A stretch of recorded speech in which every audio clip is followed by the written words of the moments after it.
sino porque Dios ya está en control. Parte 5. La fe te da resiliencia para seguir adelante cuando todo parece perdido. Aquí es donde se separan los que realmente tienen fe de los que solo dicen que creen. Porque es fácil tener fe cuando todo está bien, cuando las cosas salen como esperas, cuando no hay obstáculos. Pero ¿qué pasa cuando la vida te golpea? ¿Qué pasa cuando todo parece derrumbarse? Ahí es donde tu fe realmente se pone a prueba. Y es que la vida es dura. No importa cuánto ores, cuánto creas en Dios, en algún momento vas a enfrentarte con pruebas que van a desafiar todo lo que crees. Pero aquí está la diferencia. La persona sin fe se rinde. La persona con fe sigue adelante. Mira la historia de José en la Biblia. Dios le había dado un sueño, un propósito increíble. Pero antes de ver ese sueño cumplirse, pasó por las peores circunstancias que alguien podría imaginar. Sus propios hermanos lo vendieron como esclavo, lo acusaron falsamente, lo metieron en la cárcel sin haber hecho nada malo. Si alguien tenía razones para dudar de Dios, para rendirse, era él. Pero en lugar de llenarse de amargura, en lugar de quejarse, en lugar de pensar que Dios lo había abandonado, siguió confiando. Y al final, Dios lo levantó, lo puso en un lugar de honra y cumplió cada promesa que le había dado. Aquí es donde tienes que preguntarte, ¿cómo reacciono cuando la vida no sale como espero?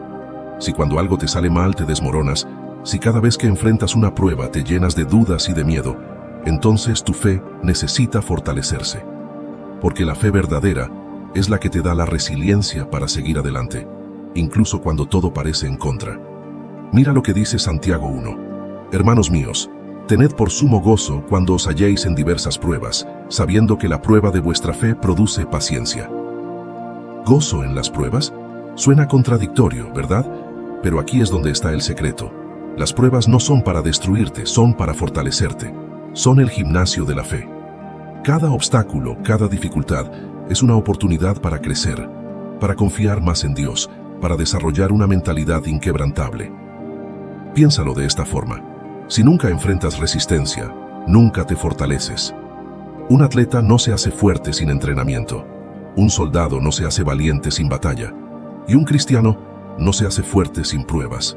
El problema es que muchos quieren fe sin esfuerzo. Quieren tener fortaleza, pero sin pasar por el proceso que la desarrolla.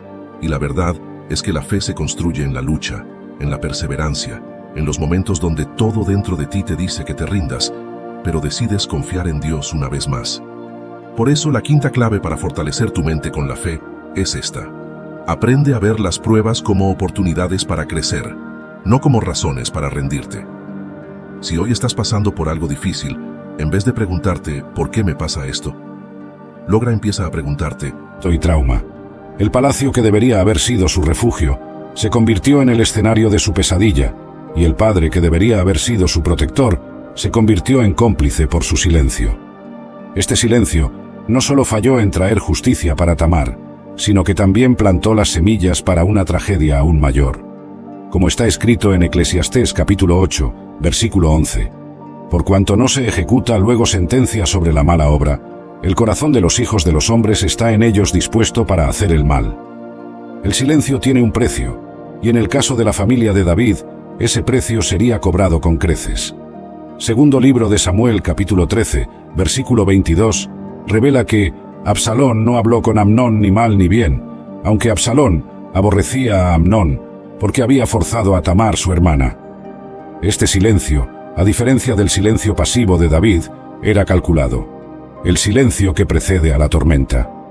Durante 2 años enteros, Absalón guardó su odio, alimentándolo día tras día.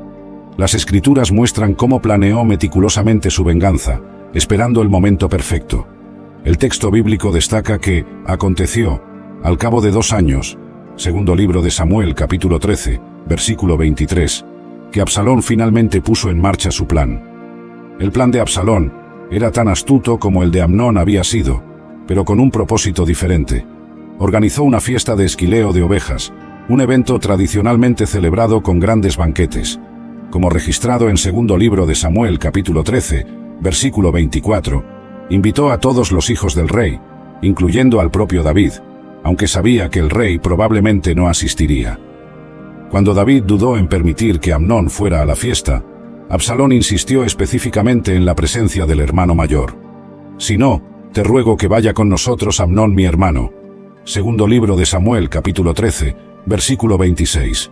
La petición era aparentemente inocente, pero llevaba consigo una sentencia de muerte. Durante el banquete, cuando el corazón de Amnón estaba alegre por el vino, segundo libro de Samuel, capítulo 13, versículo 28, Absalón dio la señal a sus siervos. La orden era clara: herid a Amnón y matadlo, no temáis. Segundo libro de Samuel, capítulo 13, versículo 28. El momento de la venganza había llegado. La ejecución fue rápida y brutal. Los otros hijos del rey, temiendo por sus propias vidas, montaron cada uno su mulo y huyeron. Segundo libro de Samuel, capítulo 13, versículo 29. La noticia que primero llegó a David era aún peor que la realidad. Absalón ha matado a todos los hijos del rey, y ninguno de ellos ha quedado. Segundo libro de Samuel, capítulo 13, versículo 30. En este momento, vemos nuevamente cómo las malas noticias viajan rápidamente, pero no siempre con precisión. A todos, incluidos muchos cristianos. A pesar de todo esto, Jesús resucitó de la tumba 3 días después. Jesús está tan vivo hoy como lo estaba cuando resurgió de la tumba. Cada vez que Jesús mencionaba la cruz, otro defecto espiritual en la vida de estos discípulos era revelado. Pero eso es lo que hace la cruz.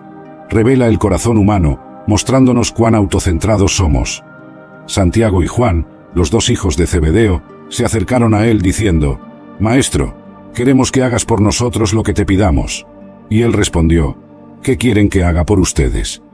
Santiago y Juan se acercaron a Jesús e imploraron que concediera su deseo. Colocaron a su madre para hacer esto, según Mateo. Entonces, Jesús preguntó qué querían que él hiciera por ellos. «Concede que, en tu reino, estos mis 2 hijos se sienten, uno a tu derecha y el otro a tu izquierda». Afirmaron que deseaban lugares específicos de honor en su gloria. Estaban compitiendo por los 2 cargos más importantes en los niveles superiores del reino de Jesús. Porque quien se avergüence de mí y de mis palabras, en esta generación adúltera y pecadora, el Hijo del Hombre también se avergonzará de él, cuando venga en la gloria de su Padre con los santos ángeles. Jesús había hablado de su futura gloria y les mostró un vislumbre de su reino. Santiago y Juan escucharon parte del mensaje, lo que los hizo vacilar en aceptar la cruz, pero fueron atraídos por la idea de gloria que representaba. De la misma manera, tendemos a ignorar el mensaje de sacrificio y dificultad, pero cuando se menciona la palabra gloria, captura nuestra atención. Jesús les dijo: «No saben lo que están pidiendo. Pueden beber el cáliz que estoy bebiendo o ser bautizados con el bautismo con que estoy siendo bautizado». No entendían lo que estaban pidiendo. Entonces Jesús preguntó si podían beber el cáliz que él bebió y ser bautizados con el mismo bautismo con que él estaba siendo bautizado. Más tarde, Jesús preguntó a sus discípulos: ¿no debería yo beber el cáliz que mi Padre me ha dado? También dijo: «Padre, si es posible, pasa de mí este cáliz. Sin embargo, no se haga como yo quiero, sino como tú quieras». Ese cáliz simbolizaba el sufrimiento que Jesús enfrentaría en el Calvario, y Jesús lo bebió hasta el final. Cuando Jesús les preguntó acerca del bautismo, estaba esencialmente preguntando si estaban listos para sumergirse completamente en su misión. Ellos respondieron a Jesús: «Podemos». Jesús les dijo: «Ustedes beberán el cáliz que yo bebo, y serán bautizados con el bautismo con que yo soy bautizado». ¿Les gustaría seguirme? Jesús pregunta. «Sí, Señor, podemos», decimos. El problema relacionado con Santiago y Juan es relevante para todos nosotros como cristianos. Tendemos a enfocarnos más en la gloria y las recompensas que vienen con nuestra fe, en lugar de servir y soportar las dificultades inevitables que acompañan. Sin embargo, Christ Jesus. That's the secret. How do we walk in God's peace? If you're struggling to find peace, here's what you need to do. 1. Let the shepherd lead you. Peace isn't found by chasing things, it's found by following Jesus. 2. Be still and know He is God. Psalm 46:10. Sometimes the reason we don't feel peace is because we never stop to listen to His voice. 3. Pray about everything. Philippians 4:6. Anxiety fades when we bring everything to God in prayer. 4. Trust that God is in control. The world is chaotic, but God never changes. If He is leading you, you can walk in peace, even in the storm. The hidden secret. Peace is not the absence of problems. It's the presence of God. Here's the truth. Peace isn't found in perfect circumstances. It's found in a perfect shepherd. That's why Jesus could sleep through a storm. That's why Paul could sing in prison. That's why David could write these words, even in the middle of battles. Because peace isn't about what's happening around you. It's about who is leading you. And if the Lord is your shepherd, you don't have to fear the storm. You don't have to live in anxiety. You don't have to let the chaos control you. You can walk in peace, knowing that the Good Shepherd is leading you to still waters. So today, take a deep breath. Let go of the stress. Let God lead you, because His peace is waiting for you. Chapter 5. He restores my soul, the secret of healing. Let's be real. Life breaks us. We go through disappointments, heartbreak, betrayal, and loss. Some of us are carrying wounds from years ago, wounds no one else sees. We smile on the outside, but inside we feel tired, empty, drained. But then, David writes these powerful words in Psalm 23:3. He restores my soul. Not I restore myself. Not life will fix me. He restores my soul. What does that mean? It means that only God can bring true healing. No amount of money, success, relationships, or self-help can do what the shepherd does. What does restore mean? The Hebrew word for restore is shav, which means to bring back, to refresh, to repair. It's the picture of a sheep that has wandered off and gotten stuck, exhausted, or even fallen over and can't get back up. Ever feel like that? Like life knocked you down, and no matter how hard you try, you can't get back up. Que te esfuerces, pero con una actitud de confianza, sabiendo que el resultado final no depende solo de ti. Eso es liberador, porque muchas veces nos cargamos con la idea de que todo tiene que salir perfecto, que todo depende de nuestras capacidades, y eso es agotador. Pero cuando le das espacio a Dios en todo lo que haces, esa carga se aligera porque ya no estás caminando solo. Otro aspecto importante de todo esto es aprender a escuchar. Y aquí es donde muchos de nosotros a veces fallamos, porque queremos que Dios actúe, pero no siempre estamos dispuestos a escuchar lo que Él tiene que decirnos. Escuchar a Dios no es siempre escuchar una voz audible o tener una revelación dramática. Muchas veces es algo mucho más sutil. Es un pensamiento que viene a tu mente, una sensación de paz, una dirección que de repente cobra sentido. Es en esos momentos de quietud, cuando dejas de intentar controlar todo y permites que Dios hable, donde muchas veces encuentras las respuestas que estabas buscando. A veces, involucrar a Dios en todo significa también soltar. Soltar nuestras expectativas, soltar el control, soltar el miedo. Porque confiar en Dios implica dejar ir la idea de que todo debe salir exactamente como lo planeamos. Y te lo digo, cuando te atreves a soltar, cuando dejas que Dios sea quien lleve las riendas, te das cuenta de que muchas veces lo que Él tiene preparado para ti es mucho mejor de lo que habías imaginado. Por eso, te animo a que sigas este viaje de aprender a involucrar a Dios en cada aspecto de tu vida. Porque cuando lo haces, no solo empiezas a ver cambios a tu alrededor, sino que te transformas desde adentro. Y esa transformación es lo que realmente hace que la vida mejore. Porque no se trata solo de lo que logras o de lo que obtienes, sino de en quién te conviertes al caminar de la mano de Dios en cada paso del camino. Porque si hay un área en la que realmente necesitamos involucrar a Dios, es en nuestras decisiones, ¿no crees? Y no me refiero solo a las decisiones grandes como mudarte a otro país o cambiar de trabajo. Claro, esas también importan, pero aquí hablamos de todo tipo de decisiones, desde las más cotidianas hasta esas que pueden cambiar el rumbo de tu vida. A veces nos enfrentamos a decisiones y sentimos que tenemos que resolverlas solos, como si todo el peso recayera sobre nosotros, y ahí es cuando el estrés, la ansiedad y el miedo empiezan a aparecer. Pero, ¿te imaginas si, en lugar de cargar todo ese peso solo, invitaras a Dios a que te guiara en cada paso? Voy a ser honesto, a veces escuchar a Dios cuando estamos en medio de una encrucijada no es fácil. Queremos respuestas rápidas, una señal clara que nos diga, haz esto, es el camino correcto. Pero, ¿sabes qué? A menudo Dios nos habla de maneras mucho más sutiles. No siempre es un rayo de luz desde el cielo, o una voz que te dice exactamente qué hacer. Pero Moisés y Elías aparecieron conversando con él. Los discípulos los reconocieron, aunque nunca habían visto fotos de ellos. Esto sugiere que en el cielo tendremos un conocimiento sobrenatural.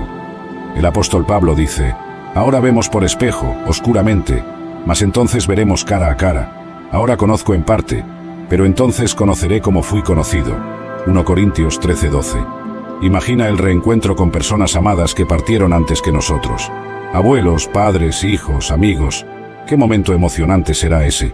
Y lo mejor, tendremos toda la eternidad para disfrutar de esa convivencia. Pero hay un detalle importante. Solo encontraremos allí a los que también aceptaron a Jesús. Es por eso que es tan importante compartir el Evangelio con nuestros seres queridos mientras hay tiempo. La recompensa de los salvos. Mucha gente piensa que en el cielo todos serán iguales, pero la Biblia habla de diferentes recompensas para los salvos, de acuerdo con su fidelidad en esta vida. Jesús dijo: «He aquí yo vengo pronto, y mi galardón conmigo, para recompensar a cada uno según sea su obra». Apocalipsis 22:12. Pablo también menciona esto: cada uno recibirá su recompensa conforme a su labor. 1 Corintios 3:8. Esto no significa que la salvación sea por obras. La salvación es un regalo gratuito de Dios, pero una vez salvos, nuestras obras determinan nuestra recompensa en el cielo. Jesús contó una parábola sobre siervos que recibieron diferentes cantidades de talentos. Los que fueron fieles recibieron recompensas proporcionales a su fidelidad. Mateo 25:14-30. Esto nos motiva a vivir para Dios con todo nuestro corazón. Cada acto de bondad, cada sacrificio por amor a Dios, cada persona alcanzada para el Evangelio, todo esto tiene valor eterno. La naturaleza del castigo eterno. Volviendo a la cuestión del destino de los perdidos, es importante que entendamos la naturaleza del castigo eterno mencionado en la Biblia. Muchos interpretan eterno como significando sin fin. Pero la palabra griega usada aquí, aionios, puede significar tanto sin fin como que tiene consecuencias eternas. Por ejemplo, Judas 7 habla de Sodoma y Gomorra sufriendo el castigo del fuego eterno. Sabemos que estas ciudades no están ardiendo hasta hoy. El fuego fue eterno, en el sentido de tener consecuencias irreversibles. De la misma manera, la destrucción eterna mencionada en 2 Tesalonicenses 1:9 se refiere a una destrucción con consecuencias eternas, no a un proceso eterno de destrucción. Esto se alinea con lo que vimos antes sobre la segunda muerte, siendo una destrucción final y completa, no un tormento sin fin. El arrepentimiento tardío. Una pregunta que muchos hacen es: ¿y si alguien se arrepiente después de la muerte? La Biblia es clara en que el tiempo de decidir es ahora, del juicio, pero dirigió su mirada al pasado, dejando claro que su corazón seguía en Sodoma. Que aprendamos del ejemplo de Noé, que no se dejó influir por las burlas y prefirió la fidelidad. Que nos inspire el cuidado amoroso de Dios, que se esmeró en liberar a Lot antes de descargar la destrucción total, y que estemos preparados, porque el Rey vendrá. No necesitamos saber el día, solo necesitamos mantener comunión diaria con Él, alejándonos del pecado, y viviendo de modo que, cuando suene la trompeta, seamos hallados irreprensibles en Cristo. Así como se cerró la puerta del arca en el tiempo determinado, y así como el fuego cayó sin más avisos sobre Sodoma, llegará el instante en que ya no habrá súplicas, invitaciones ni sermones. Por eso la Escritura insiste en la vigilancia y nos llama a arrepentirnos mientras se dice hoy. El texto del Génesis, la historia de Lot, las palabras de Jesús y las epístolas apostólicas forman un conjunto de advertencias que se unen en una sola voz, proclamando que el pecado, tarde o temprano, es juzgado, pero el justo vive por la fe y halla refugio en el Altísimo. Si esta generación se ha vuelto peor que Sodoma y Gomorra, mayor aún es nuestra responsabilidad de anunciar la gracia y la verdad del Evangelio, ofreciendo la única salida posible: rendirse a Jesucristo, el Hijo de Dios, que murió y resucitó, para que en Él todo aquel que cree no perezca, sino que tenga vida eterna. Todavía hay tiempo de mirar a la cruz y encontrar perdón. Todavía hay tiempo de clamar por la misericordia divina. El relato bíblico no es un compendio de historias aisladas, sino un retrato de la condición humana y de la fidelidad de Dios al juzgar el pecado y al mismo tiempo salvar al pecador que se vuelve a Él. Quien lee y medita en la palabra con un corazón abierto se da cuenta de que los ciclos se repiten. Cuando la maldad alcanza niveles altos, el juicio aparece de manera incuestionable. La gran diferencia es que, esta vez, el desenlace anunciado es el regreso de Cristo en gloria. La invitación sigue vigente. Conviértete, arrepiéntete, abandona la vida de engaño, para que cuando llegue ese día, no estés entre los que se lamentarán, sino entre los que se regocijarán eternamente en la presencia del Rey. El momento es ahora, porque el futuro de cada uno se definirá por la elección que hagamos hoy. La gracia de poder ver a otros a través de tus ojos de amor y compasión, superando mis propios prejuicios, juicios precipitados y resentimientos. Ayúdame a ver más allá de las apariencias, a reconocer el valor inherente que has depositado en cada persona que cruza mi camino. Que mi trato hacia los demás esté marcado por la misma paciencia, comprensión y amor incondicional que tú me muestras cada día. Moldea mi carácter para que sea un verdadero reflejo de tu amor transformador, permitiendo que tu luz brille a través de mis acciones y actitudes hacia los demás. Creador Supremo, mi corazón se desborda de asombro y maravilla ante la magnífica belleza de todo lo que has creado. Como el salmista que contemplaba los cielos y exclamaba tu grandeza, mi alma se eleva en adoración al observar la perfección de tu obra. Te agradezco por el esplendor de la naturaleza que nos rodea, por cada amanecer que pinta el cielo con colores indescriptibles, por cada atardecer que nos recuerda la majestuosidad de tu poder creador. Los cielos verdaderamente proclaman tu gloria, y el firmamento anuncia la obra de tus manos con una elocuencia que sobrepasa todo lenguaje humano.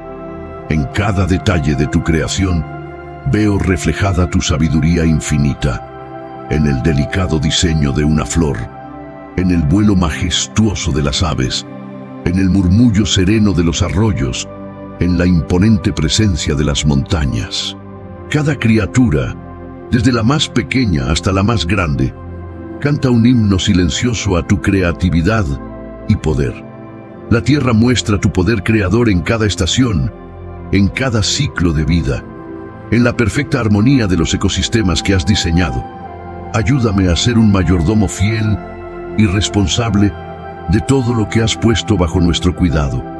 Que mis acciones reflejen un profundo respeto por tu creación, que mis decisiones contribuyan a la preservación y no a la destrucción de este mundo que nos has confiado. Dame sabiduría para encontrar formas de vivir en armonía con la naturaleza, para proteger y conservar los recursos que nos has dado. Que mi vida sea un testimonio de gratitud por cada detalle de tu creación y que pueda contribuir activamente a su preservación para las generaciones futuras, siendo un fiel administrador de los tesoros naturales que has puesto en nuestras manos. Padre eterno, al llegar al final de esta oración, mi espíritu se postra nuevamente ante ti para renovar mi fe y confianza. Disciplina e inteligencia emocional, los verdaderos pilares de la prosperidad. Esa fe se traduce en acciones concretas. No entras en pánico en medio de una crisis, porque sabes que tu provisión no depende del mercado, ni del gobierno, ni del jefe, ni del cliente. Depende de Dios. Y al mismo tiempo, entiendes que esa conexión divina te exige hacer tu parte, estudiar, capacitarte, tomar buenas decisiones, invertir con sabiduría y nunca actuar desde el miedo. Cuando el texto dice, Dios la ayudará al clarear la mañana, está revelando otro principio poderoso. La ayuda divina es constante, diaria, presente, desde el inicio de cada nuevo día. Es decir, no importa cómo fue ayer, lo que importa es que, en cada amanecer, la provisión, la dirección y la protección están disponibles. Siempre que Dios esté en medio, en el centro, en el mando. Por eso, quien desea prosperar de forma verdadera necesita, antes que nada, reorganizar su interior. Colocar a Dios en el centro. Reemplazar el miedo por la fe. Cambiar la ansiedad por convicción. y transformar esa estabilidad interior en decisiones sabias en el mundo de los negocios, las inversiones y las finanzas personales. Capítulo 5. Él hace cesar las guerras. ¿Cómo vencer los conflictos de la mente y de la economía? El versículo 9 del Salmo 46 declara con claridad: Él hace cesar las guerras hasta los confines de la tierra, quiebra el arco, corta la lanza y quema los carros en el fuego. Esto no es solo un relato poético sobre Dios venciendo batallas físicas. Es un principio espiritual y mental sobre cómo Él también destruye las guerras invisibles, esas que se libran dentro de nosotros, en la mente, en el corazón y, como consecuencia, en nuestras decisiones financieras. Hoy en día, las guerras más intensas no se libran con lanzas ni arcos ni tanques de guerra. Las batallas más destructivas se dan en lo invisible, en el campo de las ideas, de los pensamientos, de las emociones, de las creencias y especialmente en el terreno de la economía. ¿Cuántas personas hoy están en guerra consigo mismas? Luchando contra el miedo, contra la ansiedad, contra la duda, contra la incertidumbre del futuro. ¿Cuántas están batallando internamente cada día, sin saber cómo salir del ciclo de escasez, fracaso y estancamiento? Es en ese punto exacto donde los principios de Napoleon Hill se vuelven increíblemente relevantes. Hill enseña que el mayor campo de batalla de la vida humana es la mente. Según él, la capacidad de controlar los propios pensamientos es el poder más grande que una persona puede conquistar. Y sin ese dominio mental, no hay éxito, no hay prosperidad, no hay riqueza duradera. Observa cómo esto se conecta directamente con el Salmo 46. Cuando Dios declara que hace cesar las guerras, no se refiere únicamente a conflictos exteriores. Él también habla de las guerras internas. ¿Y cómo las detiene? Quiebra el arco del miedo, corta la lanza de la ansiedad, quema los carros de la duda, de la inseguridad y de la escasez.